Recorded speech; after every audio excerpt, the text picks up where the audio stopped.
உதயநிதி அண்ணா வந்து சட்டசபையை விட்டு வெளியில வந்ததை நிறைய பேர் தவறா புரிஞ்சுக்கிட்டு பேசுறீங்க. அவர் எதனால எழுந்து வெளியில வந்தாருன்னு சொல்லிட்டு அவரே ஒரு பிரஸ் மீட் கொடுத்திருக்காரு. அதை பாருங்க. இஷ்டத்துக்கு பேசுவீங்க, நாங்க எல்லாத்துக்கும் கேட்டுக்க முடியுமா? இப்ப நீங்க உட்காந்துருக்கீங்களா, நீங்க வந்திருக்கீங்களா பத்திரிக்கை, நான் இங்க வந்து உட்காந்துட்டு உங்களெல்லாம் கண்ணாமண்ணு திட்டி கிட்ட வார்த்தைலாம் பேசினா நீங்க எல்லாம் ஒத்துப்பீங்களா? கோவம் வராது உங்களுக்கு? ஏன் அப்படி பேசுன்னு கேட்பீங்கல்ல? அது மாதிரிதான் இதுதான் உங்களுக்கு ப்ராப்ளமா உதயநிதி அண்ணா?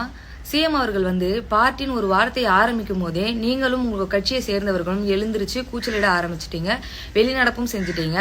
அதே சட்டமன்றத்தில் குதிரை பேரம் பேசுகிறார்கள் என்று சிஎம் அவர்களை பார்த்து கேள்வி கேட்டீங்க. அது அந்த சட்டசபையில் சொல்லக்கூடாது என்று மறுப்பும் தெரிவித்தார்கள். அப்ப நீங்க சொல்லும் போது சிஎம் அவர்களும் எம்எல்ஏக்களும் எல்லாருமே உட்காந்து கேட்டுட்டு தானே இருந்தாங்க. யாருமே வெளிநடப்பு செய்யலையேனா? நீங்க மட்டும் எல்லாமே பேசும்போது அது சரியா இருந்தது, மற்றவர்கள் பேசும்போது அது தவறாக இருக்கிறது. கேட்டால் அது வந்து சினிமா பட பாணியில் சட்டமன்றம் இருக்கிறது, நடிக்கிறார்கள், நடிக்கவும் வந்துட்டாரு அப்படின்னு சொல்லிலாம் சொல்றீங்க.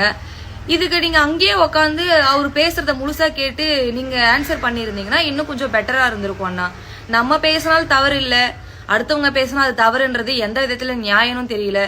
நீங்களும் சரி, உங்களோட கட்சியை சேர்ந்து சப்போர்ட் பண்ற அனைவருமே சரி, நீங்க எது செய்தாலுமே தவறு கிடையாது, நாங்கள் எது செய்தாலும் தவறு என்று மட்டும்தான் முன்கருத்து வைக்கிறாங்க. இப்ப இந்த வீடியோவை விஜய் குட்டி மாதா ஷேர் பண்ணிருக்காங்க. அதாவது சட்டசபையில விஜய் பேசினதை கேட்டு பயந்து போய் டிஎம்கே உறுப்பினர்கள் வெளியேறின சம்பவம் உங்களை பலருக்கும் தெரிஞ்சிருக்க வாய்ப்பு இருக்கு. இதுவரைக்கும் சட்டசபையில விஜய் எதுவுமே பேச மாட்டேங்கிறாரு, அவர் வாய் திறக்க மாட்டேங்கிறாரு, விஜய் ஏதாவது பேசுங்க அப்படின்னு சொல்லி பல விமர்சனங்கள் வைக்கப்பட்டு வந்துச்சு. இப்ப விஜய் பேசின சில மணி நேரங்கள்லயே எதிர்கட்சி உறுப்பினர்கள் வெளிநடப்பு செஞ்சிருக்காங்க. இப்ப இந்த விஷயம் தான் சோசியல் மீடியால பேசும் பொருளா இருக்கு.